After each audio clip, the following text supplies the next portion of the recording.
George Papadopoulos. That's correct? Yes, correct, absolutely. Okay. George Papadopoulos is a member of the Athens Bar. Athens Bar, so I give you the floor. Okay. Merci bien, messieurs les présidents et bâtonniers, chers confrères, chers amis. C'est un grand honneur et un grand plaisir de me trouver aujourd'hui parmi vous, parmi des avocats qui soutiennent et luttent pour l'état de droit dans ces moments difficiles. Et pour reprendre Cavafy, ce sont ceux qui gardent Thermopylae. Pour éviter le besoin de traduction, je continuerai en anglais maintenant pour tout le monde. So the issue we are discussing today is deregulation. Allow me first to set the broader context as it is put from an economic analysis and a legal analysis as well. So it is true that advocacy and the bar are nowadays generally and largely accused. They are in the place of the defendant and what the prosecution says. And who is the prosecution against them? Well, it might be bureaucrats, it might be economists, it might be governments. What is their argument? Their argument in generally is that it is a profession that is over-regulated, and basically there is a distortion of supply and demand of legal services which is detrimental to consumer welfare. So, for instance, Mr. Clifford Winston published a book under the title of First Thing We Do, Let's Deregulate All Lawyers. So the argument goes as this, essentially through legal education, through exams for the bar, supply of legal services is controlled, and at the same time, through lobbying, the bars increase regulation, increase the necessity for compliance, and therefore demand is augmented. So this distortion results in higher prices for legal services. At the same time, governments use the same rhetoric. So the French Prime Minister, during the occasion of the Macron law in September of 2014, before the Parliament said that the law was not intended to undermine the professions, but to bolster the economy. So says the prosecution against advocacy. But what has the defence to say in favour of advocacy and the bar? First of all, it seems that governments articulate such arguments in order to mask their own incompetence to help the economy and growth. So, in essence, it is not bolstering the economy, but it is just trying to camouflage their own inaptitude to help the economy in a fruitful way.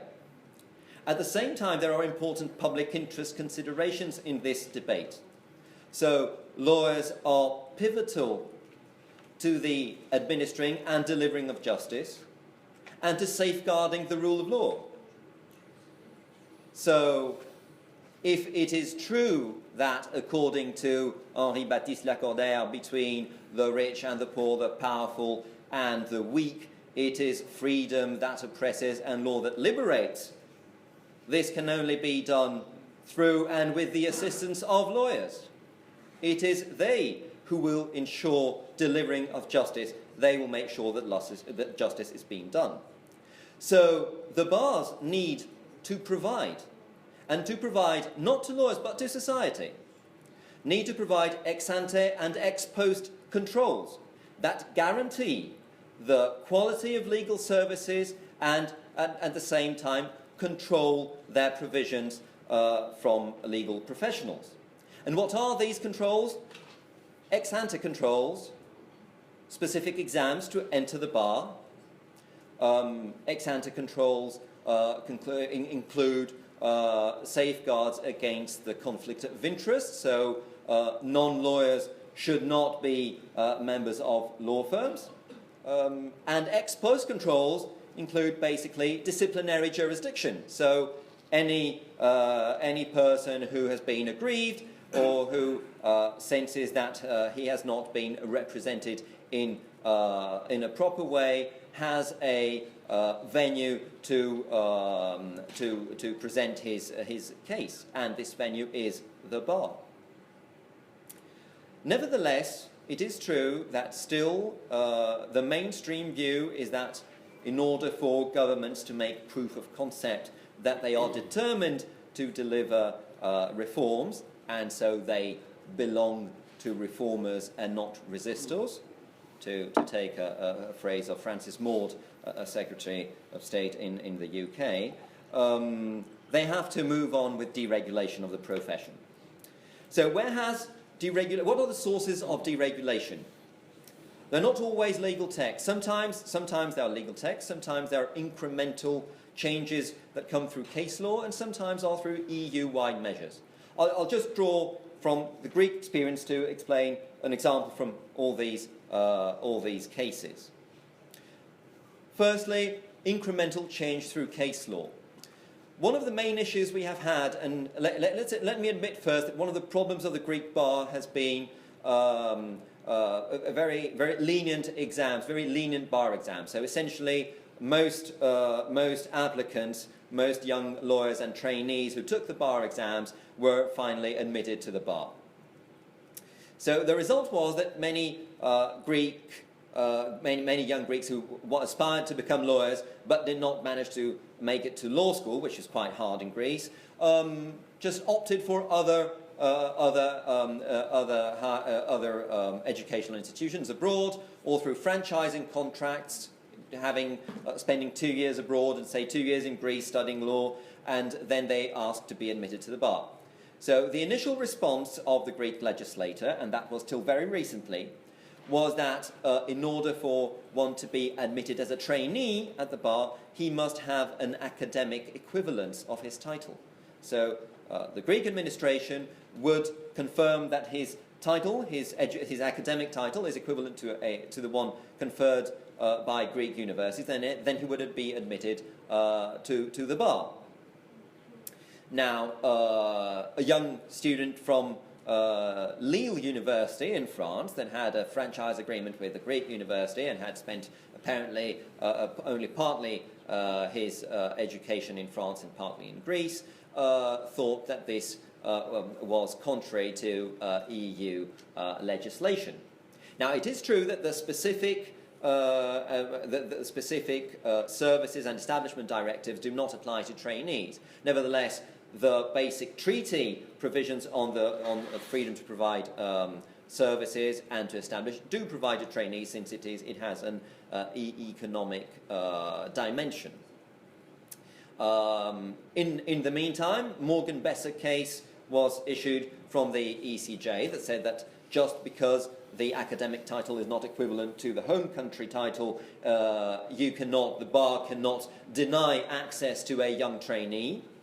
So the Council of State, the Conseil d'État, in its plenary session judgment on the case, ruled that the practice was not compatible with EU law. So the law changed, and then everyone would be admitted to the bar, to traineeship, and then to the bar. This, of course, provoked great distress, and the bars tried to change the legislation, and essentially it was changed very recently, and now there is a specific committee that evaluates foreign degrees in order to guarantee not the academic equivalence, but that all in all the professional aptitude of the applicant is similar to the one in Greece, and that would take into account his professional experience, the curricula, the legal systems, and so on. So that was one aspect of deregulation and how it ended. Another one, an EU-wide and probably of common interest to everyone, is the exception of the imposition of VAT on lawyers.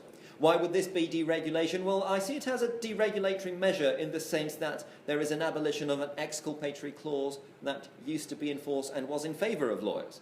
So, as you probably know, there was no the only bar that actually went against this measure and brought it to court was the Belgian bar, actually the French-speaking Belgian bars. And they brought the case to the Belgian Supreme Court, and the Belgian Supreme Court said that there might be issues of community law, and so made a preliminary reference to the ECJ. Now, the Athens bar, now was involved in the drafting of the text, has asked the government, now the Greek government, to intervene in favour of keeping the exception for legal services. Now, does this make sense? I think it does. Legal services, we lawyers, as was rightly said, of course we are the same as every other person, but legal profession has to do with basic human rights as well, and access to justice is a basic human right. So is the equality before the law. So if legal persons and physical persons are not treated similarly, that poses an important question of constitutional and of European law. Why are they not treated equally? Well, because imposition of VAT on legal persons is not detrimental to them, since they can deduct VAT, whereas imposition of VAT on physical persons is absolutely detrimental to them because they cannot deduct it, so they pay more for the same service. There are therefore valid arguments in favour of keeping the exculpatory clause, and in that respect, the Greek bar has taken an important initiative. We are waiting for the reaction of the Greek government, and of course for the judgment by the ECJ to see the future of this case and how it will be resolved in the end.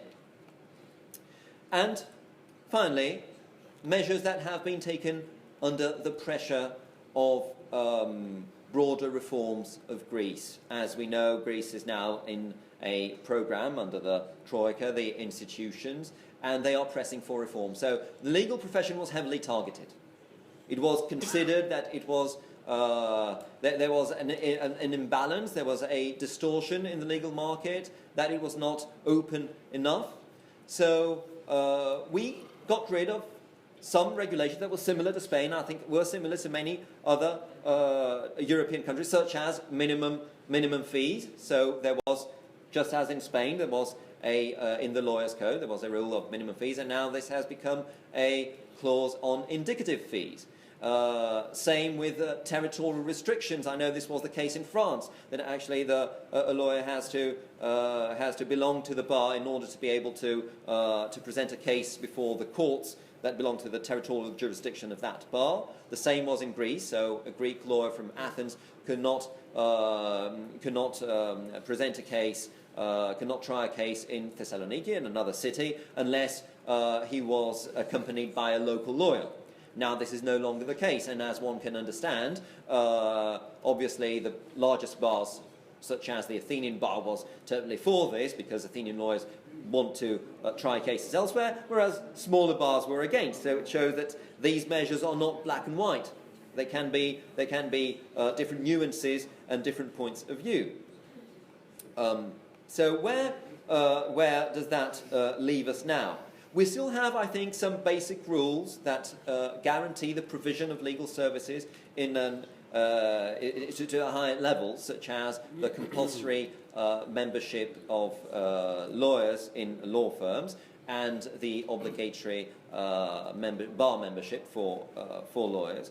And I think it is important to preserve this. It is important to have disciplinary jurisdiction because if there is an extreme opening of the profession, such as some people do insist in the United States, for instance, what I was mentioning earlier, that let's open up, and it's good to have bars, it's good to have disciplinary jurisdiction, but it will be optional, and the market will choose. So the lay person would be the solely competent to choose a member of the bar, a non-member of the bar. It would be solely competent to choose someone who has studied law and therefore is a lawyer, or somebody who is an accountant and professes himself as being able to deliver legal services. I think that is too dangerous a path to take, and we should all be vigilant and have a common stance before this sort of arguments and accusations against advocacy and the bar. So, all in all, I think that the defence's position should be finally upheld, and we do uphold advocacy and the bar to its position that it has had historically and should continue to have in the future. Thank you so much.